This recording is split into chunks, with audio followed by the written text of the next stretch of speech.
we have with us the Honda Brio. Let's do a review. The Brio is Honda's most affordable and smallest offering in the Philippine market and received an update a few months ago. Now it's with us, and we think it's the best in the segment.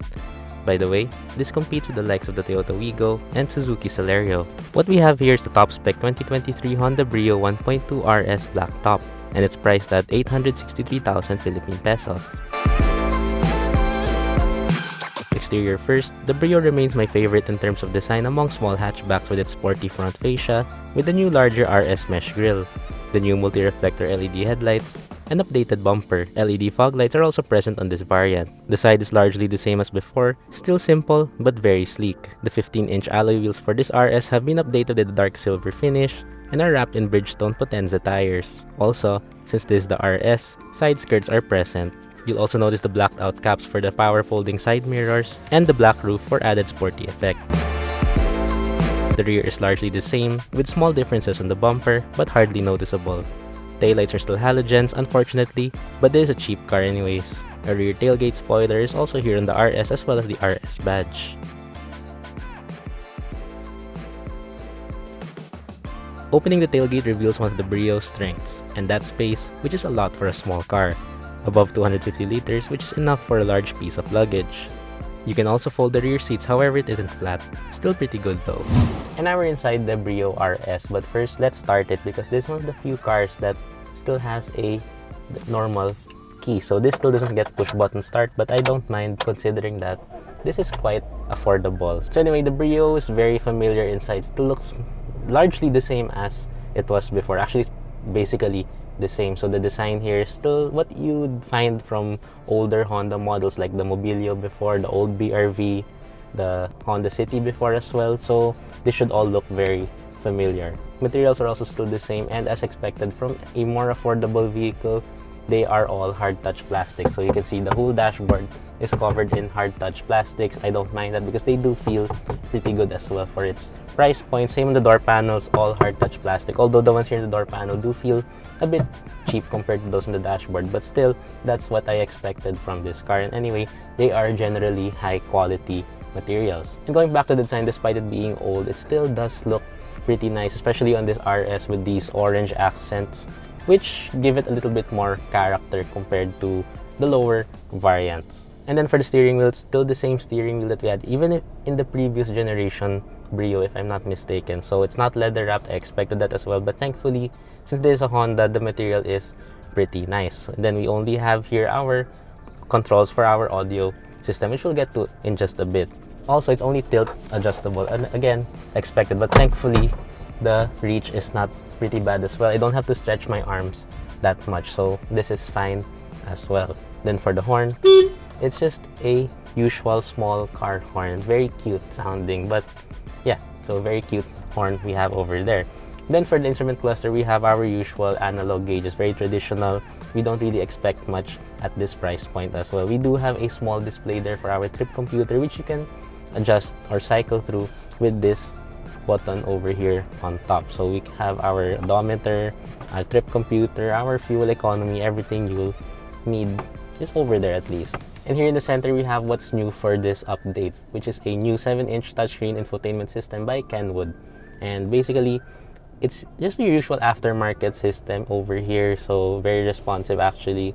And it's very easy to navigate, although I do think that the buttons, the touch-sensitive buttons here on the side are a bit difficult to use. But at least, another good thing about this is that we now have Apple CarPlay and Android Auto. So if you want to connect to that, just use this USB port here, which dangles from the dashboard. So we use that, and there's no other USB port in this vehicle, only this one. So once that's connected, you have the Apple CarPlay over here, since I'm an iPhone user. And yeah, it's just your typical Apple CarPlay system, although I did notice that this is designed for right-hand drive market because the icons are on the right side compared to the usual, which is here on the left. But anyway, I don't really mind that as well. And then moving down, we have our manual climate controls, but they are digital, so controlled using these buttons, which are very easy to use.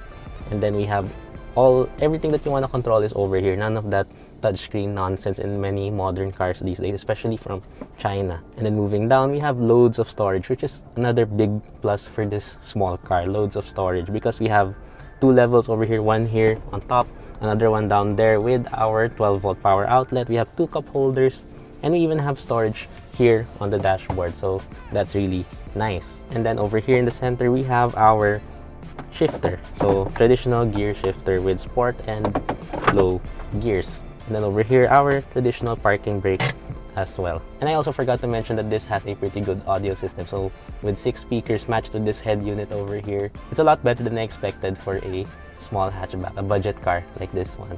And then another thing that sets this apart from lower variants is that here in the RS, we do have these seats. So these are different. They have the adjustable headrest, and they're a lot more comfortable than those you'd get in the lower variants. Although they're not as supportive as I want, still they are pretty good for what they are.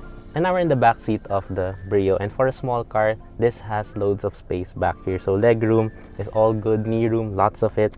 And I'm about 5 feet and 7 inches tall, by the way. Headroom is also pretty good, so no problem with space at all for a small car. That's one of the great things about Hondas, is that they are very practical in terms of space. And the seats themselves are just very basic. There's really nothing to see back here. The seats are very flat. The material is the same as in front, so fabric.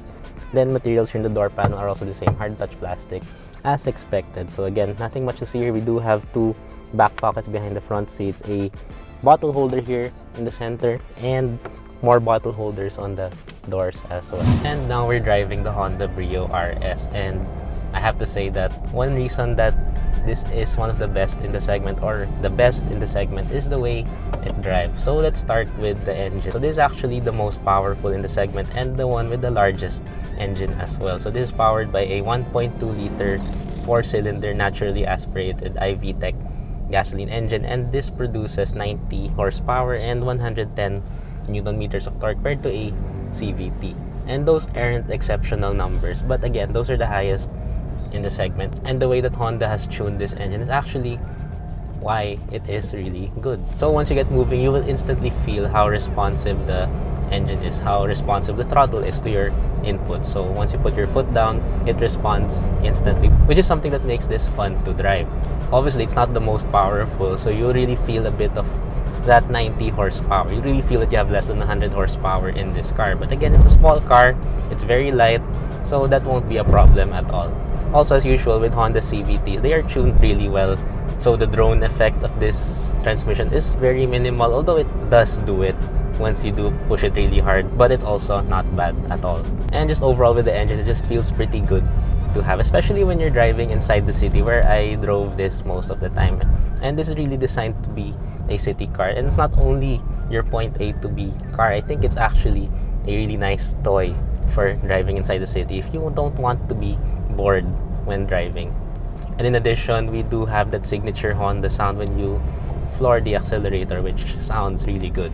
One thing that actually surprised me here in the Brio is the steering feel. So it's actually a bit weighted. It's heavier than I expected for a small car, but that does translate to better handling, better feel when you are driving this car, and you will really feel more confident when driving this, especially on twisty roads, on tighter corners. What I will say though is that it's still what you would expect from a small city car. So the steering is not the most responsive, it's not the most direct, but still it does provide us pretty good feedback for what it is. Honestly though, with this being a small, affordable hatchback, as you would expect, this does have pretty poor NVH insulation. So road noise is quite loud even at city speeds.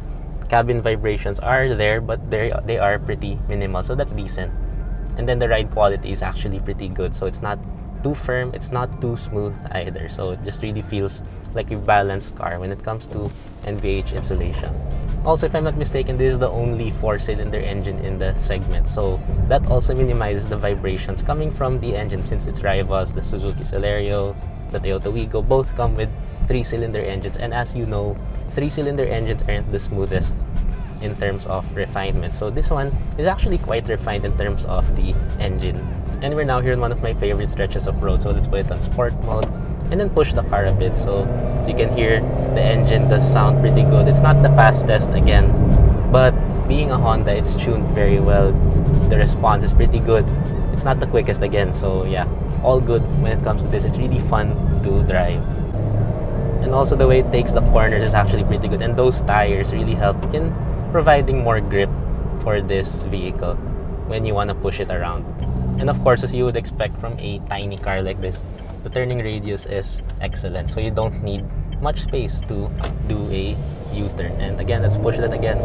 Pretty good, so it sounds really nice actually. There's the droney effect, but it's not bad at all. When you're not pushing the car, this feels like a very comfortable city cruiser. It's very small, it's very agile, it's just very simple. It's a back to basics car, which is something that we don't really get anymore these days. So this is actually very refreshing to have. And one of the main reasons you would buy a car like this is fuel economy, and this does not disappoint in that regard. So I've driven this mostly in city driving, but with a little burst on the highway. So it's able to do around 11 to 12 kilometers per liter inside the city. So that's actually a pretty good number as well. And on the highway, I'm sure it can do a lot more. Although visits to the gas station will be a bit more frequent thanks to the fact that this only has a 35-liter fuel tank, if I'm not mistaken. So it's pretty small. But again, you do get very good fuel economy. And just overall, I really enjoyed driving this car. I've had it for more than a week, almost 2 weeks actually. And it just doesn't disappoint when it comes to driving experience. And really the only problem I have with this car is the fact that it's small. So lots of bullies on the road, lots of people cutting you off. But other than that, everything with this car is all good. The Honda Brio may be the entry-level model in the lineup and is no longer the newest, yet you won't feel those with its fun-to-drive character, sporty aesthetics, and just how it feels proper. If you're looking for a nice little car, the Brio is surely the one to get.